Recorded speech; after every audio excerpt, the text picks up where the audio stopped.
किसी ने बहुत कमाल की बात कही है। जब हम चांद को देखते हैं तो हमें भगवान की सुंदरता नजर आती है। जब हम सूरज को देखते हैं तो हमें भगवान का तेज दिखाई देता है।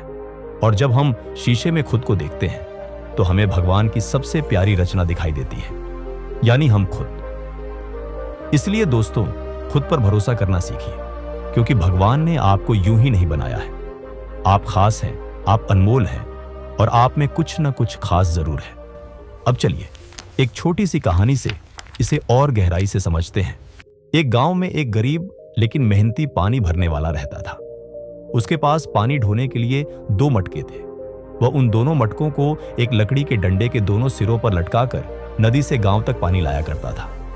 इन 2 मटकों में एक बिल्कुल सही था, जिसमें से पानी एक बूंद भी नहीं टपकता था, लेकिन दूसरा मटका टूटा फूटा और कमजोर था, जिससे रास्ते भर पानी टपकता रहता था।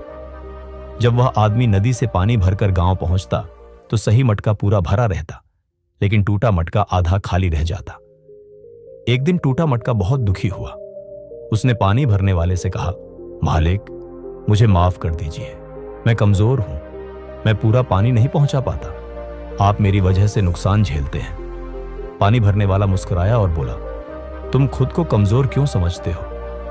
मटका बोला, देखिए, मेरा साथी पूरा पानी लाता है और मैं आधा भी नहीं, मुझ में कोई काबिलियत नहीं है। अगले दिन पानी भरने वाला उसे नदी से लौटते समय बोला, आज रास्ते में ध्यान से जमीन को देखना। टूटा मटका रास्ते भर नीचे देखता रहा।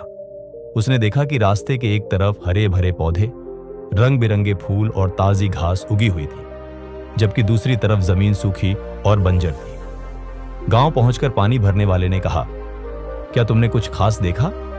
मटका बोला, हाँ मालिक, मेरी तरफ रास्ते में बहुत सुंदर फूल और हरियाली थी। पानी भरने वाला मुस्कुराकर बोला, यह सब तुम्हारी वजह से है।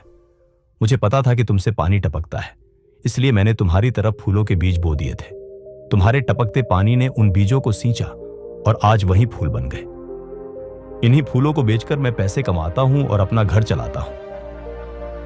यह सुनकर टूटा मटका भावुक हो गया।